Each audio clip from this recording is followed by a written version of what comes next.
और ये नमस्कार दोस्तों, एक बार दोबारा से आपका स्वागत है।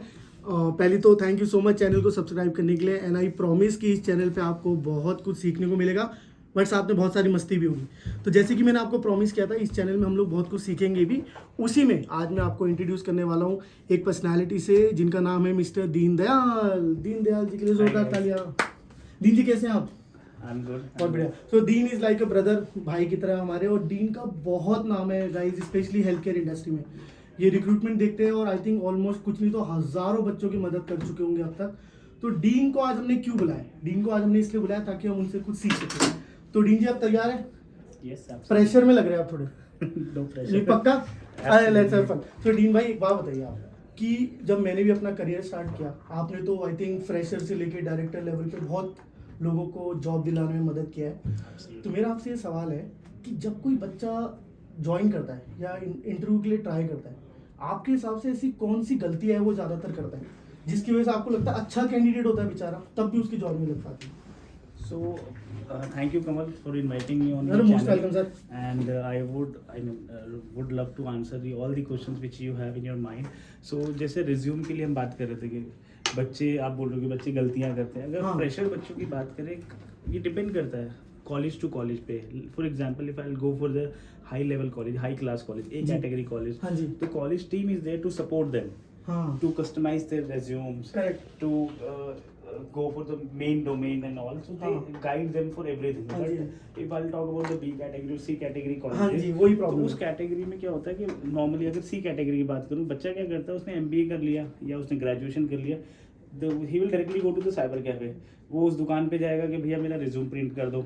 उस रिज्यूम में वो बंदा ये नहीं देखेगा कि लिखा गया है, वो सिर्फ 4 चीजें देखेगा: उसका नाम, उसका हाँ. फोन नंबर, उसका ईमेल आईडी और एड्रेस, हाँ. और अपनी बेसिक डिटेल वो अपडेट करेगा। But he will not update the basic core points के उसमें लिखा क्या है। Although he may be the fresher, हाँ. But the statement which impress to the interviewer कि उसका थॉट क्या है। सो डीन भाई एक बात बताइए कि मैं आपसे पर्सनल, आपको लगता है ये रिक्रूटर्स रिज्यूमे पढ़ते भी अच्छे से? मतलब पॉइंट ये कि लोग कहते हैं कि सबसे आपका रिज्यूमे स्टैंड आउट करना चाहिए। स्टैंड आउट से क्या मतलब है? मतलब अलग दिखना चाहिए?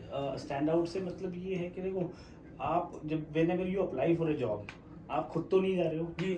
अनटिल अनलेस आप उससे बात नहीं करोगे, या रिक्रूटर, मैं किसी कैंडिडेट से बात नहीं करूँगा, मुझे पता नहीं लगेगा। करेक्ट है the first presence is resume. जी बिल्कुल। उसका जो रेज्यूमे अगर वो अट्रैक्टिव इन द सेंस उसने पॉइंट जो लिखे हैं, इट शुड बी वैलिड और it should be point to point. चीजें बहुत एक्सप्लोर करके या बहुत श्रिंक करके नहीं, it should be quite impressive और अट्रैक्टिव। यस, फ्रेशर के लिए इट शुड डिपेंड्स कौन सी कॉलेज से उसने किया है, क्या उसका बेसिक्स रहा है, उसकी थॉट क्या है, उसकी स्ट्रेंथ क्या है। तो आपके लिए रिज्यूमे पर्सनलाइज होना चाहिए, क्रिस्प होना चाहिए, करें आप? It should be absolutely in the fresher level. It should not be very vast. It should be crisp. Make sense. तो ये तो हो गई रिज्यूमे तक की बात। अब आई थिंक रिज्यूमे बच्चे ने बनाया पर्सनलाइज अपनी तरफ से, जैजी भी बनाया थोड़ा। आजकल बच्चों को थोड़ा रहता है अलग दिखूं मैं, और वो आ जाता है। और उसके बाद जब वो मिलने आते हैं आपसे, क्या तब भी कुछ गड़बड़ करते हैं, तब भी कुछ गलतियां करते हैं बिकॉज उनको पता नहीं है, चाहे वो ग्रूमिंग हो, चाहे कुछ और चीज हो, कॉन्फिडेंस हो? क्या लगता है? बहुत सारी चीजें मैटर करती हैं। जैसे it's not about resume only, उसकी प्रेजेंस। फॉर एग्जाम्पल, अगर मैं किसी को हायर कर रहा हूँ for a staff nurse, just an example, तो the staff nurse should be very positive. He should be type of person to help others. Very nice. He should not be focused on only for 1, 2, 3 things. He should be अच्छा। focused about the company parameters also, the patient sides also. Oh wow.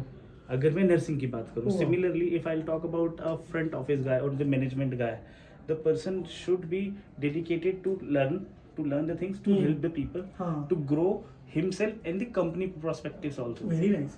So these are the basic बहुत ही things. दोस्तों बहुत ही interesting चीज बताइए dean जी ने, कि अगर आप किसी भी प्रोफाइल में जा रहे हैं ना, खाली आपने क्या पढ़ा है, आप क्या करते हो, उससे ज्यादा शायद ये लोग ये भी देखते हैं कि आप कितना बड़ा अपने काम को देखते हो, क्या वैल्यू ऐड कर सकते हो, कैसे कर सकते हो। Very nice. और कुछ आंसर्स बड़े वैलिड होते हैं। हाँ।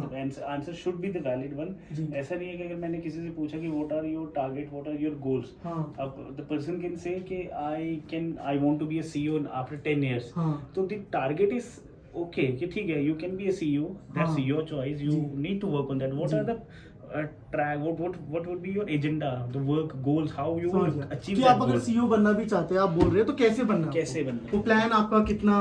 Right, very nice. तो आप कह रहे हो तो बच्चों को, और कई बार बच्चे घबरा जाते हैं, मतलब स्पेशली आपने बोला बी टाउन, हम भी बहुत सारे हम गवर्नमेंट स्कूल के बच्चे होते हैं कॉन्फिडेंट नहीं होते, तो क्या करें, हाउ डू दे प्रिपेयर कि थोड़ा कॉन्फिडेंस दिखे, झूठ ना बोले, क्या डिपेंड करें? करता है रिक्रूटर पे और दी स्टेक होल्डर पे. जी. Whenever I take interview, first I speak with the person, I make them comfortable. अच्छा. देखो मैं किसी को नौकरी दे रहा हूँ, उसको मैंने इधर डांटने के लिए, डराने हाँ, के लिए बिल्कुल नहीं सही बुलाया. बात है, और कई रिक्रूटर से बच्चों को बहुत डर लगता है. मैंने उसको बुलाया कि हाँ. मैं उससे खुल के बात कर सकूं, क्या वो मेरी पोजीशन के लिए फिट है या नहीं है. Very nice. वो पता लगेगा जब वो खुल के बात करेगा. अगर वो डर के रहेगा, मतलब मैं कोशिश करूंगा उससे मैं फेमिलियर, उसको थोड़ा सा मैं कॉन्फिडेंस दिलाऊं, उसके बाद मैं उससे बात करूं. तो आप कह रहे रिक्रूटर्स को भी थोड़ा बच्चों को कंफर्टेबल करना चाहिए. रिक्रूटर की भी जिम्मेदारी बनती तो है. क्या कर सकता है एक रिक्रूटर बच्चों को कंफर्टेबल करने के लिए? नहीं, whenever we start discussion, we can ask some personal questions. We can ask for the tea, coffee, Very water. nice. We can tell them to be comfortable. Oh wow, correct. That's the basic things which we follow. Correct. Okay sir, बहुत सारी I think very relevant information for us. एक और चीज आपसे last में कि अगर अब एक फ्रेशर बच्चा अप्लाई कर रहा है, आपने आई थिंक बोला रिज्यूमे में थोड़ा फोकस करें, पर्सनलाइज करें, थोड़ा ग्रूमिंग पे अपना ध्यान दें. Anything else do you want to share कि एक बच्चे को फाइनल जब कोई इंटरव्यू के लिए जाता है, क्या एक चीज है जो बहुत एक एक्स फैक्टर जो आप देखते हो? Grooming is very very important. हर लेवल के लिए सर? हर लेवल के लिए ग्रूमिंग हम्म. प्लस उसका dedication, patient. The person should have patient. अगर मैं वॉक इन किसी इंटरव्यू जी. There are 100 students are waiting for the, तो patience matters that Correct. Time. Correct. Some of the people gets frustrated. Yes. So that shows that indicates their patience level, which Exactly. is also important. Patience should Yes. be there. Yes.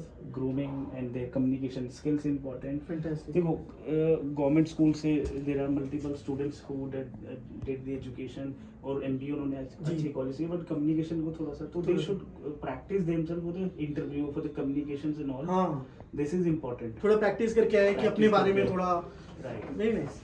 Fantastic. तो I think दोस्तों बहुत कुछ सीखा इस video में. मैंने तो बहुत कुछ जाना I think from a recruiter point of view also, और from a candidate point of view. तो कुछ चीज़ें अगर मैं डीन जी की समराइज करूँ, थोड़ा रिज्यूमे को पर्सनलाइज करिए. इट इज़ ओके आप साइबर कैफे जाइए, बट उसको थोड़ा अपना इन्फॉर्मेशन डालिए. Correct sir? Absolutely. थोड़ा कॉन्फिडेंट रहिए और बोल दीजिए. कुछ नहीं पता तो गलत बोलने से अच्छा आई थिंक बोल दीजिए सर मुझे इसका नहीं पता, कुछ जवाब. I think one more thing, hobbies are very important. Hobbies are very very important. Important.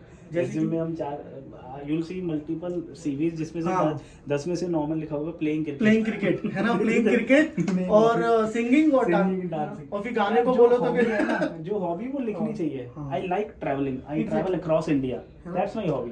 Correct. So- so guys, ये जो हॉबी वाला कॉलम होता है ना, आई थिंक ये एक्चुअली आपके बारे में बताता है. अगर आपकी हॉबी Personality कोई है. नहीं है ऐसा तो हो नहीं सकता. कोई हॉबी तो होगी, बट अगर वो मेंशन करने लायक है तो उसको मेंशन कर दीजिए. अगर रीडिंग है तो फिर वो ऐसा आप रीडिंग बुक लिख दो. फिर कोई कैंडिडेट से पूछ लेता है आप कौन सी बुक पढ़ी है, फिर वो विक्रम बेताल बोल भी नहीं पाता है, मतलब फिर दिक्कत आती है. तो मतलब resume should be your personality का एक्सटेंशन. तो मेक श्योर आप उस पर थोड़ा टाइम स्पेंड करें. बी ऑनेस्ट और जब आप जाए कॉन्फिडेंट रहे. और देखिए यहाँ पे जितने भी रिक्रूटर मैंने देखा है किसी भी इंडस्ट्री में हो, they also want you to do good, क्योंकि वो भी मेहनत कर रहे हैं. तो आई थिंक ये कुछ टिप्स है आपके लिए. इसके अलावा अगर आपको किसी और तरीके की वीडियो चाहिए, कुछ इन्फॉर्मेशन जाननी है, feel free to share on comment. Will try कि नेक्स्ट हम आपको वैसा वीडियो दे. और हम डीन जी से दोबारा मिलेंगे कुछ और इंटरेस्टिंग वीडियोस के लिए बाद में. Thank you so much dean भाई आपका टाइम निकालने के लिए. ओके दोस्तों, थैंक यू सो मच. मिलते हैं बाद में. बाय बाय दोस्तों, बाय, सी यू, बाय.